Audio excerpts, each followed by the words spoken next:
The Rhodesian security forces say that Zanla guerrillas are fighting Zipper guerrillas. Now, what do you think is happening? No, that is not true. Actually, I've seen Zipper boys and Zanla boys. They don't speak bad of each other.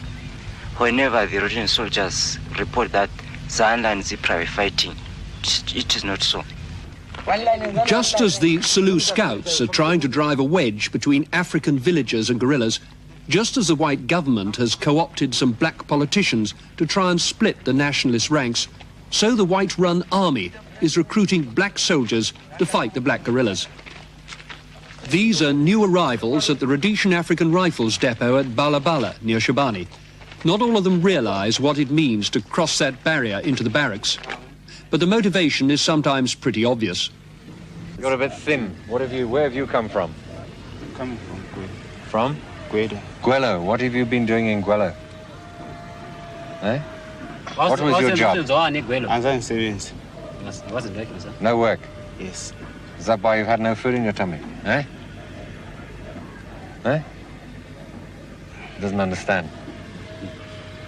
Big chap. How old are you? I'm 19, sir. 19? Yes, sir. What standard of education have you got? Grade 7. Grade 7? Yes, sir. It's good. Why do you want to come and be a soldier? I want to help Rhodesia.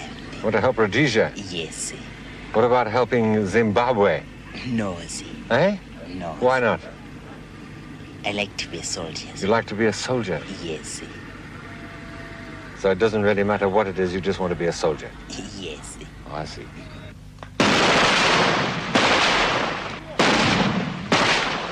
More and more, the boys in the bush on both sides are black.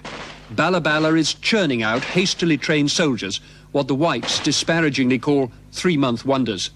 Short as their training is, they're already marked men, cut off from their roots, in mortal danger. Once he joins us, it's very difficult for him to go back home at the moment with the terror presence that he's got there. What would happen if he did? Well, normally the terrorists, when they find out somebody is in the army, they then more or less stake out his house, coming back every now and again. As soon as they find him there, they then murder him and the rest of his family. They sometimes write letters to recruits here at Balabala and tell them, look, we know you're in the army now, either come home within a week or we are going to write off your family. When we were at home, they were using to beat us, killing some of the civilians without any case. And they used to just to take a person by force murder. When black nationalists like Sithole and Muzorewa are joining the Smith government now, when so many blacks are joining the Rhodesian army, what do you think the guerrillas are going to do? I think they are continuing to fight, and they are even destroying more things so that this government won't get any supply from the people. Is this agreement going to make them give up? Yeah, I reckon it is. Why? Because they've got an excuse for coming back in and saying, right, you know, what the hell are we fighting for anyway? They don't know what they're fighting for originally, but you know, they come back and say, right, let's go back to our cause. That's all they want to do. They want to sit outside their little kaya and watch their piccaninnies grow up and do their graze and all the rest of it. And that's what their life revolves around. So this agreement is going to bring them in? I think it will. I think it'll have a profound effect on the number of tourists now in the bush. Ben, the whole point about this agreement in Salisbury was that it would lead to a ceasefire, it would lead to the end of the war. Any sign of that? No, I don't think so. I think it will increase. And then they're going to bring more in, and I don't think it will end. Not in this country.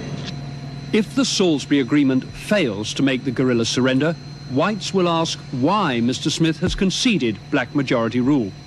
But if they do come in, then the army will simply not accept them into its ranks. You can't really accept that at all, because it's just like taking a battalion of IRA in Northern Ireland and sticking them with the security forces within Northern Ireland. How can you accept something like that? If that does happen, they might as well disband the whole army.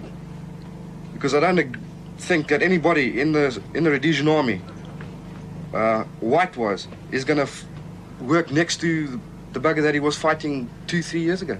I don't think I'll be here when that happens, quite honestly. And I'm afraid quite a lot of people will be leaving when that does happen.